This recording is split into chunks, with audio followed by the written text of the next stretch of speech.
Super Saravana stores.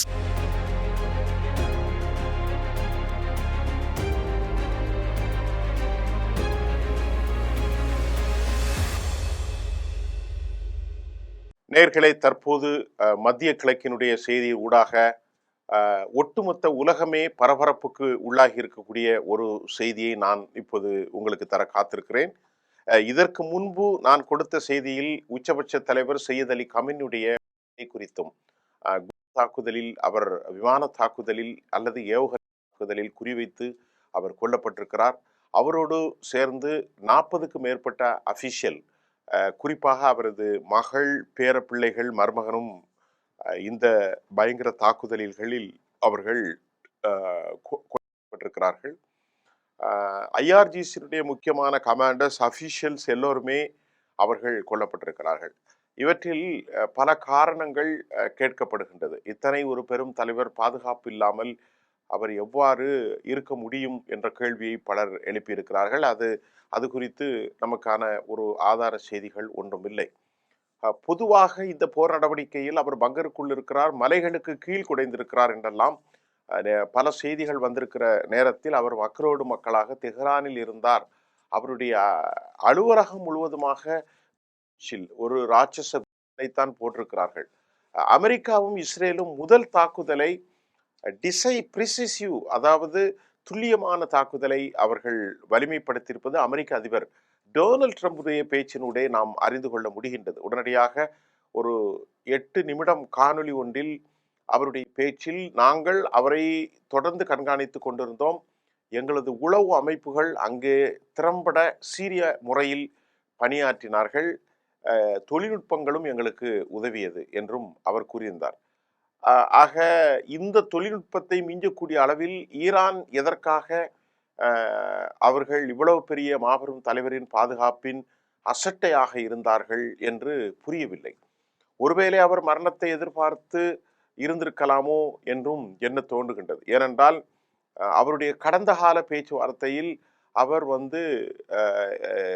பேசுகின்ற போது தாங்கள் இறைவழியில் கொல்லப்பட வேண்டும் என்று கூட பலருக்கு அவர் பேசி கொண்டிருந்தது சொல்லப்பட்டது.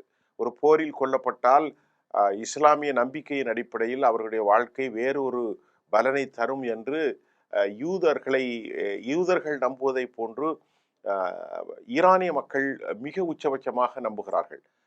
இந்த இஸ்லாமிய தத்துவத்தின் அடிப்படையில் அவர் தனது பாதுகாப்பை பெரிதாக எடுத்துக்கொள்ளவில்லையா, அல்லது மார்ச் 2ஆம் தேதி பேச்சுவார்த்தை நடக்க இருக்கின்ற நேரத்தில் இப்படி அவசரமாக தாக்க மாட்டார்கள் என்று அவர்கள் இருந்தார்களா என்ற கேள்விக்கு விடை தெரியவில்லை. 40க்கும் மேற்பட்ட அபிஷியல் கொல்லப்பட்டிருக்கிறார்கள்.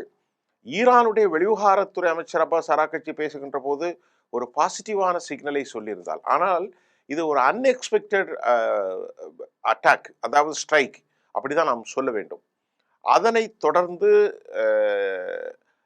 பயங்கரமான ஒரு ரிட்டாலியேஷன் மூலம் மத்திய கிழக்கில் உங்களுக்கு புரியும் என்றால், சவுதி அரேபியாவில் ஒரு சிறிய தாக்குதல், ஆனால் பஹ்ரைன் முழுமையாக பற்றி எறியக்கூடிய ஒரு சூழ்நிலை.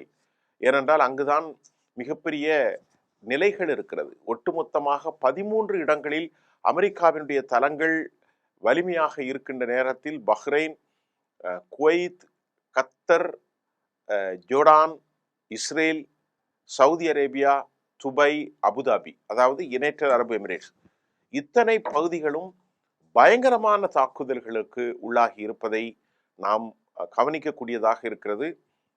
அதில் முக்கியமாக டெல் அவீவினுடைய மரண எண்ணிக்கை அதிகரித்திருப்பதாகவும் செய்திகள் வருகின்றது. ஆனால் அபிஷியலாக அவர்கள் ஒரே ஒரு பெண் மட்டும்தான் இறந்து போயிருக்கிறார், ஒரு 30 பேர் என்னமோ லேசாக பலிஸ்டிக்கில் காயம் லைட்டாகப்பட்டார்கள் என்று நம்பக்கூடிய அளவிலே சொல்லவில்லை. ஆனால் உண்மையான தகவல்கள் இதன் மூலமாக நாம் அறிந்து கொள்வது, ஈரானில் 200 பேர் கொல்லப்பட்டதாகவும் 700 பேர் வரை காயத்தோடு இருப்பதாகவும் பிபிசி சற்று முன்னர் தன் செய்தியை கூறியிருக்கிறது. அதே போன்று இஸ்ரேலில் 200க்கும் மேற்பட்ட பாலிஸ்டிக்ஸ் தாக்குதலின் மூலமாக அயன்டோம் செயலிழந்து போனதாகவும், அந்த நாட்டினுடைய ஹைஃபா மற்றும் டெல் அவீவினுடைய மத்திய பகுதிகள் மரண ஓலங்கள் காணப்படுவதாகவே செய்திகள் வந்திருக்கிறது. மக்கள் பங்கருக்குள் இருந்தாலும் ஒரு கட்டடத்தின் 17வது மாடியை அடித்து ஈரானுடைய கொரம்ஷோர் தாக்கியிருப்பதாகவும் சொல்லப்படுகிறது.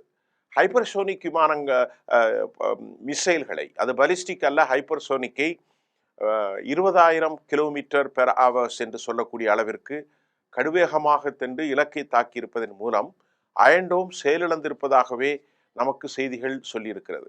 Iron dome, David Sling, Arrow 2 and 3, அதே போன்று அமெரிக்காவினுடைய பேட்ரியாட், தாட் போன்றவைகள் செயலிழந்து போயிருப்பதைத்தான் நாம் இதை காட்டிருக்கிறோம். ஏனென்று சொன்னால் இந்த போரின் மூலமாக ஈரானியர்கள் குறிப்பாக அவருடைய செயல்பாடுகளை கேட்டு கேட்டு அவர்கள் ஒரு கடுமையான உச்சபட்ச கோபத்திற்கு சென்றிருக்கிறார்கள். இதற்கு மேல் நாம் வாழ வேண்டுமா என்ற ஒரு இறுதிக்கட்ட போரில் ஐஆர்ஜிசி ஈடுபட்டிருக்கிறது. இதற்கிடையிலே வெளிவிவகாரத்துறை செய்தி தொடர்பாளர் இஸ்மாயில் பஹவி தன் கருத்தை தொழுந்திருந்தார். ஒரு இல்லெஜிட்டிமேட் ஆக்டிவிட்டி, சட்டவிரோதமான நடவடிக்கை ஏற்படுத்தியிருப்பதாக சீனாவும் ரஷ்யாவும் கண்டனம் தெரிவித்திருக்கிறது. சமாதானத்திற்காக வழக்கம்போல் யூரோப்பியர்கள் முன்னெடுக்கிறார்கள். இந்தோனேஷியாவும் சமாதானத்திற்காக சொல்கின்றது. ஆனால் இங்கே நாம் பார்க்கின்ற போது இந்த போர் ஒரு வாரத்திற்கு மேல் தொடரும். அதை மட்டுப்படுத்த முடியாது என அமெரிக்காவின் சார்பிலே அறிவிப்பு வெளியாகி இருக்கிறது. அதை போன்று பெஞ்சமின் நெத்தானியாகும் இறுதி வரை போர் என்று சொல்லியிருக்கிறார். பெஞ்சமின் நெத்தானியாகுக்கு என்ன ஒரு முக்கியம் என்றால், யூதர்களின் பாதுகாப்பிற்கு இடையூறாக இருக்கும் ஈரானுடைய உச்சபட்ச தலைமையை எலிமினேட் செய்ததை போன்று அதற்கு பிறகு ஒட்டுமொத்த ரெஜிம் சேஞ்சஸ் என்று சொல்லக்கூடிய ஆட்சி மாற்றத்தை கொண்டு வருவதற்கு அவர் முயற்சி செய்கிறார்கள். ஆனால் அமெரிக்காவும் முயற்சி செய்கிறது. ஆன்டி வார்ஷிப் மூலம் தாக்கப்பட்டதாகவும் செய்திகள் வந்திருக்கிறது. ஆனால் நம்மிடத்தில் இன்னும் துல்லியமான தரவுகள் இதுவரை கிடைக்கவில்லை.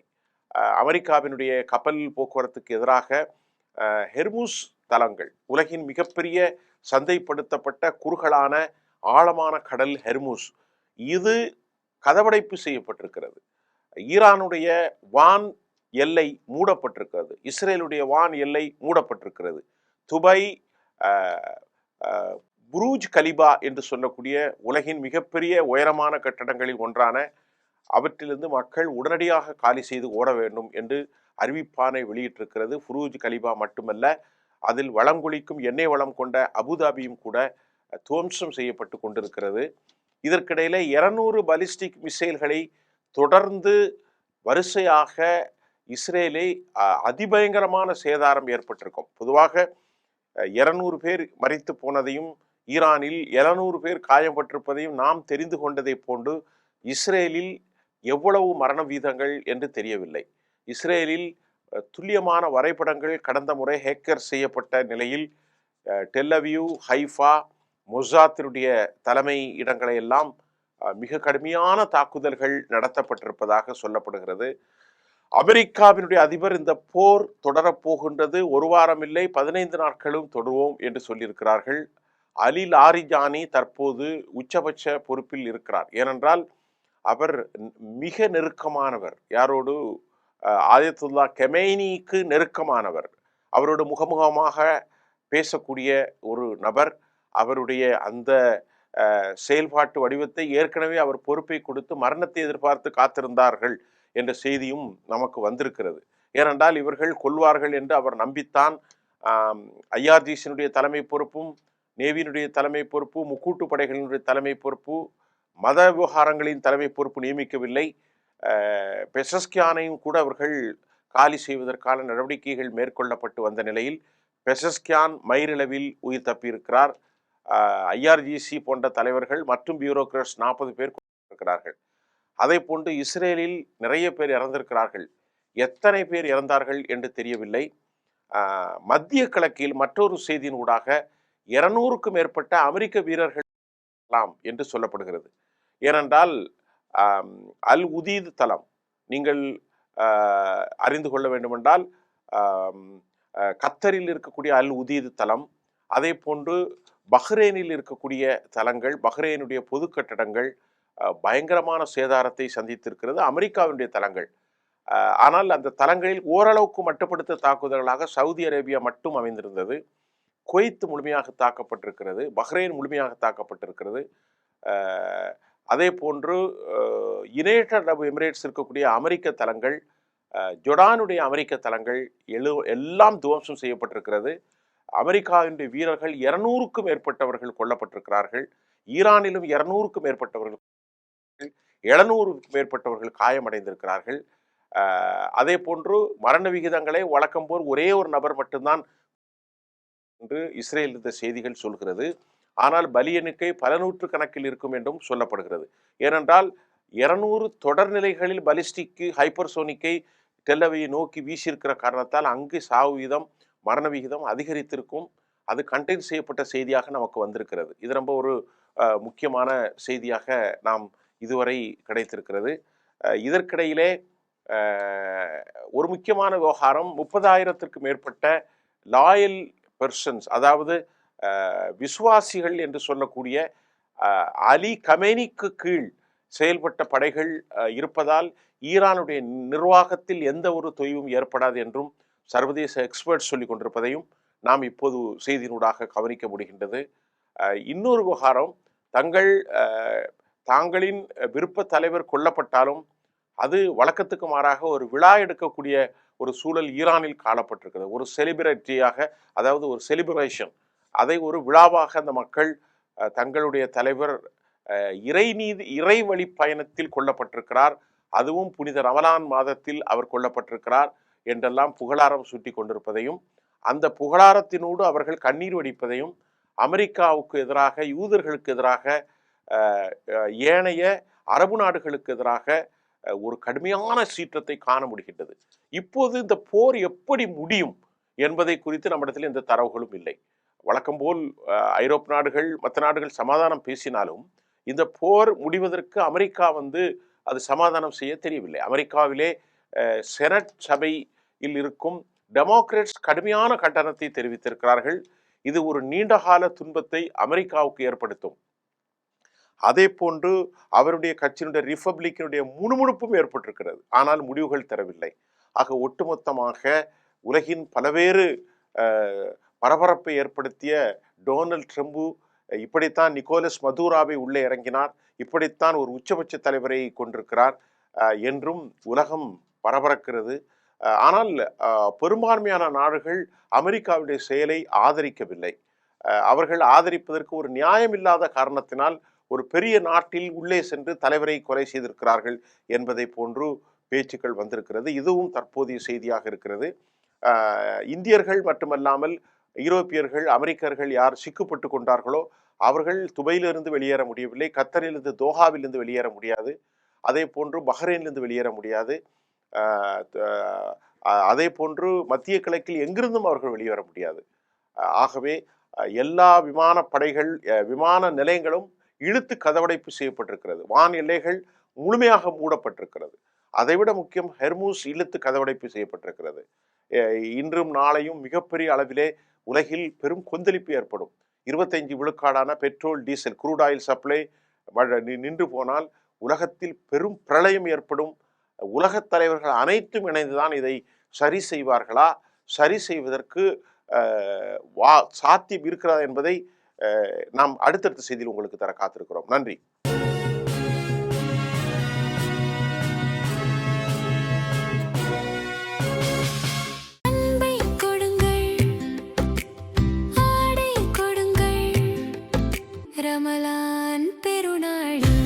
Super Saravana stores.